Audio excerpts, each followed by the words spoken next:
Naka-ready ka ba doon? Buti ha? Yun nga yung sabi ko na nung pinakasalan ko si Lucy, she was only 23. Si Julian's 25. Siguro, kung tatanungin mo, bigyan pa ng konting oras yung sarili mo. Discover yourself some more. Dapat mga 30 daw. Anong ganap sa mundo ng showbiz? Ibinahagi ni Congressman Richard Gomez na halo ang saya at kaba niya ngayon, hindi lang dahil sabay silang sasabak ni Juliana sa SEA Games, kundi pati na rin sa love life ng anak. First time nilang mag-ama na lalaban sa iisang SEA Games, fencing si Juliana, shotgun shooting naman si Goma.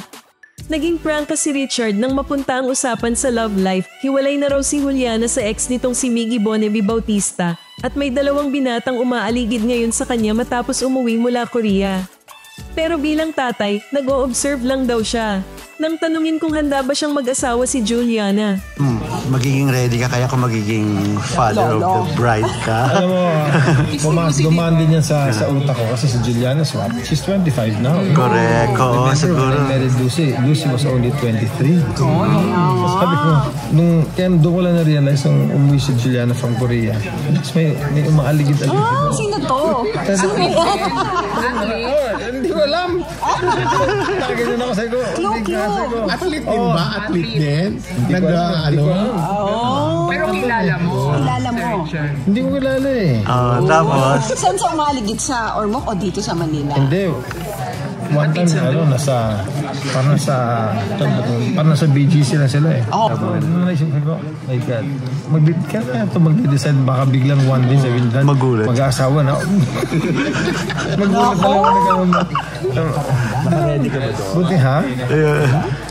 Yun nga yung sabi ko na nung pinakasalan ko si Lucy, she was only 23. Si Julian's 25. Siguro, kung tatanungin mo, bigyan pa ng konting oras yung sarili mo.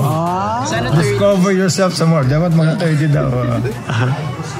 Pero ano bang type of guy na sana? Ako, as a father, I always wish na kung magkakaroon ng seryosong boyfriend si Juliana, talagang mamahalin siya, hindi siya sasaktan, no? Yun lang requirements. Yun lang. Tsaka yung talagang alagaan siya. The way na inalagaan ko yung mami niya. Kung kayo si Richard Gomez, papayagan niyo bang mag-asawa ang anak niyo ng 25 o mas hintayin muna hanggang 30?